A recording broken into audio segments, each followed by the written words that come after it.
So, good afternoon, dear audience. Let me present the progress of the past few months of my PhD topic. My name is Boldizsár Vánkos, and my PhD topic is Accuracy of Digital Technology in Implant Prosthodontics, from impression taking to cast fabrication. I'm a second-year resident at the Department of Prosthodontics and a first-year PhD student. My supervisor is Barbara Kispei, and my scientific methodology supervisor is Kata Kelemen. My vision is a modern, simple, and accurate workflow in implant prosthodontics, and my mission to achieve it is investigating the accuracy and efficacy of novel technologies in implant prosthodontics. Currently, I have two projects running, comparing the accuracy of additive versus conventional cast fabrication and comparing the accuracy of conventional versus different digital impression techniques. To investigate these topics, I designed two systematic reviews and meta-analyses. My first project is comparing the accuracy of additive versus conventional cast fabrication in implant prosthodontics, a systematic review and meta-analysis. I started this project in September, and I'm planning to submit it in July. When fabricating an implant prosthesis, one of the most important factors is that the implant analogs in the cast should be in the exact same position as the implants are in the jaws. To achieve this, dentists most often use the conventional method, which means taking an open tray impression and then pouring it with gypsum. This is a well-proven method. It's been used for many decades, but it's time-consuming, it's labor-intensive, and since it's done by hand, there is many possibilities for error, and the quality is not standard, not constant. Additive manufacturing offers a solution to this problem. It's much more time and cost-effective, it can be partially or fully automated, and therefore it can produce a standard, constant quality. However, this is a novel technology still being developed and improved, and the biggest question is whether the accuracy of additive cast fabrication can match the accuracy of the conventional method. To answer my clinical question, I used the PICO framework with the population of dental typodonts with implants. The intervention was additive cast fabrication, the comparator is conventional cast fabrication, and the outcomes are 3D and linear deviations of the implant analogs measured in micrometers. My hypothesis was that additive cast manufacturing in implant prosthodontics is at least as accurate as the conventional method. I conducted my systematic search in 3 databases in last November, yielding a total 3,568 hits. In this slide, you can see the flowchart of selection, starting from the original 3,568 hits throughout the duplicate removal, the title abstract, and the full text selection to a final 8 eligible full texts. The outcome measurements were means and standard deviations, and we planned and finished the statistical analysis for horizontal, vertical, root mean square deviations of the implant analogs and the mean difference of the root mean square deviations. Here you can see my first slide. It's the plot for the mean difference of root mean square deviations of the conventional and of the additively manufactured casts. Root mean square deviation is an often used formula to describe overall three-dimensional positional accuracy. And this data is important because the positional accuracy of the implant analogs determine the accuracy and the fit of the final prosthesis, thus determining the quality and the lifetime of the prosthesis. The outcomes are means and standard deviations. They are measured in micrometers, and the clinical acceptable threshold for accuracy is 120 micrometers. You can see that the heterogeneity is high. There are data on both sides of the plot, but all the outcomes are within the clinically acceptable threshold. We can say that there is no statistically significant and no clinically relevant differences between the two groups. In these two figures, you can see the vertical displacement of the implant analogs in the conventional method and in the additive cast fabrication method.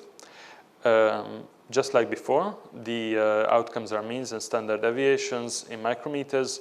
The threshold, again, is 120 micrometers. And in this case, the positive values means a more coronal, and the negative values mean a more apical deviation of the implant analog.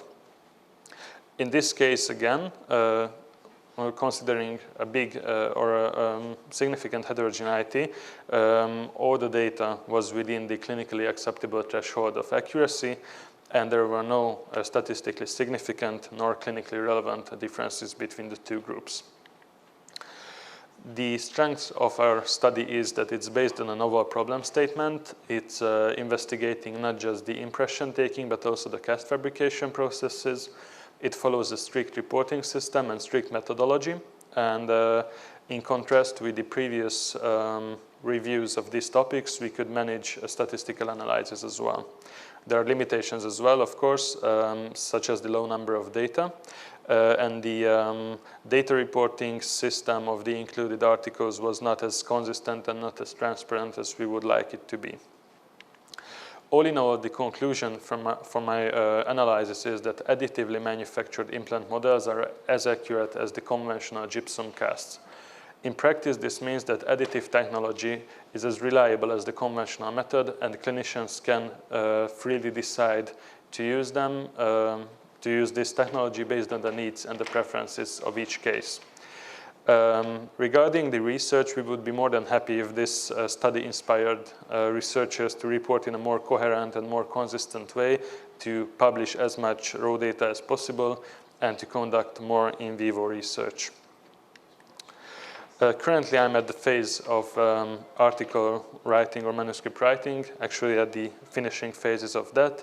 My manuscript is written, my figures and supplementary materials are finished, and we're planning to submit the manuscript for internal review. My journal of selection is the Journal of Prosthodontic Research, which is a D1 journal in the fields of dentistry. My second topic is comparing the accuracy of conventional versus different digital impression taking technologies, systematic review, and meta-analysis. Open tray impression taking has been the gold standard in implant prosthodontics for many years. This technique includes the splinting of the implant impression copings and using some high quality impression materials such as polyether or type A silicon. This is a lengthy and complicated process with many possibilities of error, and it's unpleasant for the patients. Also, in many cases, for example, in rehabilitation of prosthodontic cases, it's not even feasible. Digital impression taking with an intraoral scanner using either scan bodies or coded healing abutments seems to be a solution to some of these problems. It introduces less discomfort, there is no pain, and it consists of fewer steps, hence creating a much simpler and more straightforward workflow. Also, the drawbacks of this technique is that an intraoral scanner is a significant investment, and the accuracy of intraoral scanning, especially in full arch cases, is under discussion. So my aim is to investigate the accuracy of different digital impression taking techniques compared to the conventional method in implant prosthodontics. To answer the clinical question, again, I use the PICO framework with a population of patients and dental typodonts with implants, with two intervention groups, digital impression taking with scan bodies and digital impression taking with coded healing abutments. The comparator is the conventional open tray impression taking method, and the outcomes are going to be 3D and linear deviations of the analogs, just like before. And our hypothesis is that digital impression taking in implant prosthodontics is at least as accurate as the conventional method. I conducted a systematic search in 3 databases in this January with the final hits of 2081. I started the duplicate removal and the selection, and based on the title and abstract selection, I have 106 eligible studies. And currently, I'm working on the full text selection. And I would like to finish my presentation with a quote from my favorite author, Antar Szerb: "As long as we keep moving, we don't notice how tired we are, but only when we sit down." Thank you for your attention.